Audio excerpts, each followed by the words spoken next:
কি এর তুমি বিদেশে পরিশ্রম করো? বিদেশ কি তুমি একাই করো? আর মানুষে বিদেশ করে না? একেবারে দুনিয়াটা উল্টে এলাও তুমি পরিশ্রম করতে করতে। আজারে পেঁচাল করো আমার লগে, এগুলো শুনতে আমার আর ভাল লাগে না। আমার কাম আছে, ফোন রাখো। আচ্ছা মা, আমার আব্বু যদি মরে যায় তাহলে আমাদেরকে কে খাওয়াবে?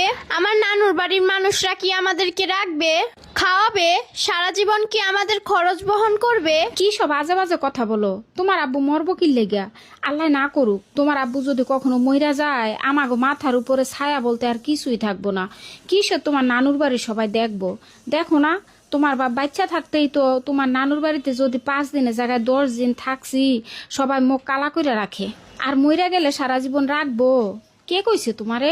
আচ্ছা মা, তুমি তো সবই বুঝো, তাহলে আমার আব্বুর সাথে কেন ঝগড়া করো? আমার আব্বুকে কেন এত কষ্ট দিয়ে কথা বলো? আমার আব্বু প্রবাসীতে অনেক কষ্ট করে, তুমি তো জানো, তারপরও তুমি এইভাবে আঘাত দিয়ে কথা বলো। আমার আব্বু যদি তোমার কথায় কষ্ট পায়, স্ট্রোক করে মরে যায়, তখন তো ঠিকই কানবা, কিন্তু তখন কানলেও আর লাভ হবো না।